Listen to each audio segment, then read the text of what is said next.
morning and thank you for tuning in. This is Walter Mithkite reporting for GNN, the Gielinor News Network. The cult at Zolandre sent out a news flash requesting more sacrifices to their snake god, Zulra. Our legal department is informing us that we can cover the story so long as we inform our viewers the dangers of fulfilling this request.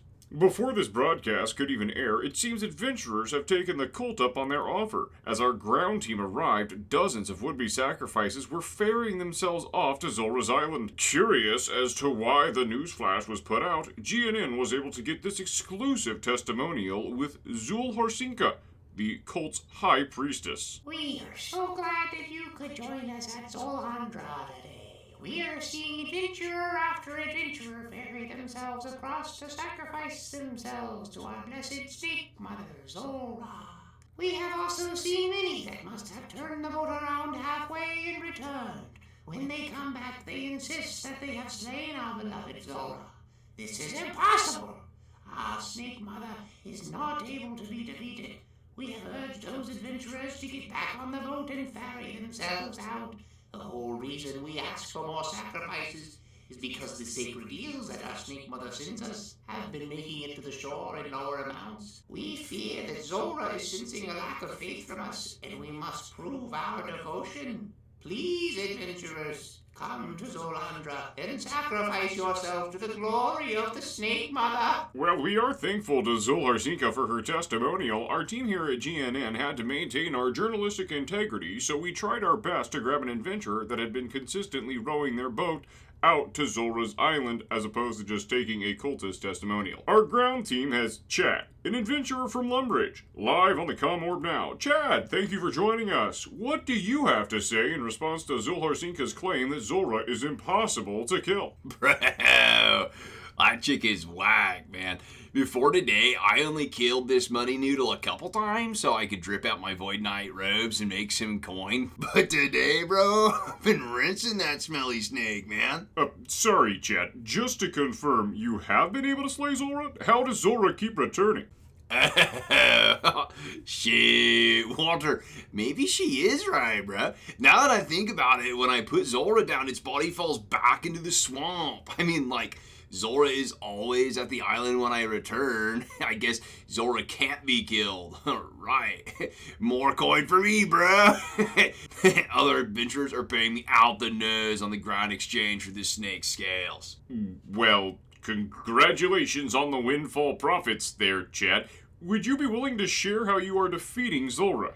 Yeah, sure, bro. Sometimes Zulra shoots me with, like, magic attacks, so I just pray against it. And, like, other times, Zulra shoots me with a ranged attack, so I pray against that. But, dude, like, sometimes she mixes it up a little bit and I have no idea what's coming, so I just mow down on some sea turtle. Righteous! Oh, sorry, Chad, I have to interrupt you here. Viewers at home, our PR department has urged us to share that GNN does not endorse the consumption of sea turtles. We want to ensure our friends at the Animal Reserve Society of Etcetera, or more commonly known as ARST, that we do not want sea turtles slain for consumption, and much more importantly, that we do not want to be arsed.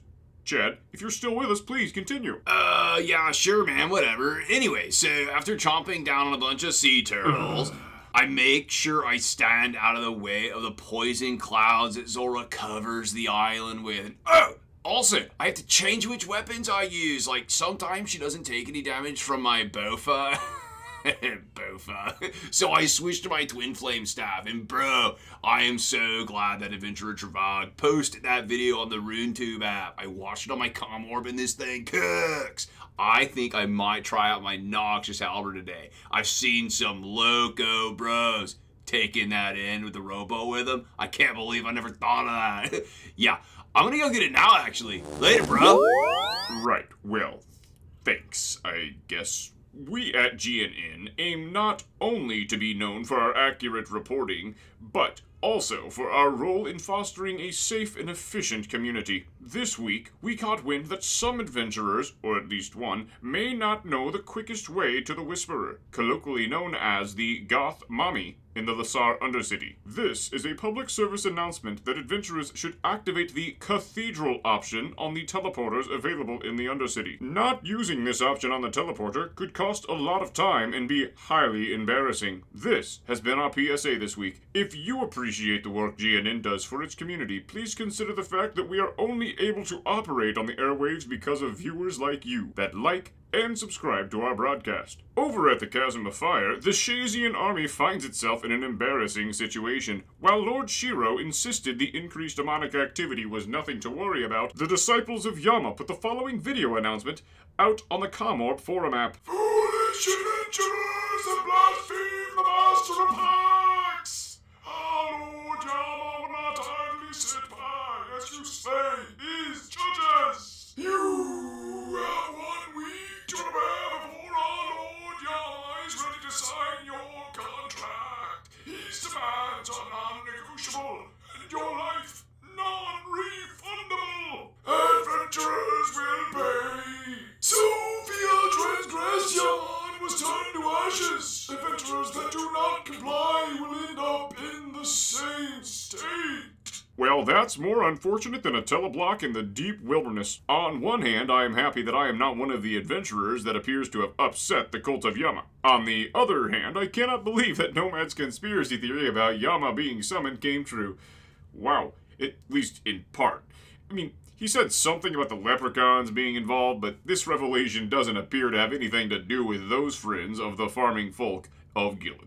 Our next segment is an old one finally making a return. Goofy Gold with our market analyst, Kim Jamer. Take it away, Kim. Thanks, Walter. I'm glad to be back from the sunny shores of Karabja. I couldn't help but notice as I got to my desk back at GNN that the great exchange prices seem to be recovering from the bear market everything was in when I left for vacation shortly before our April broadcasts. I mean, we are seeing some items doubling in price, like the Tormented Synapse. It's obvious to see that folks still don't think the market has priced in the utility of the Tormented Synapse when it comes to fighting Yama. Who knows? Maybe the folks who bought the Synapse when Yama's summoning was just a rumor from Nomad are the ones who will get to lock in these profit margins. I really do think the people who are buying the Synapse today are going to be left holding the bag as those that bought the rumor are now selling or will be selling the news.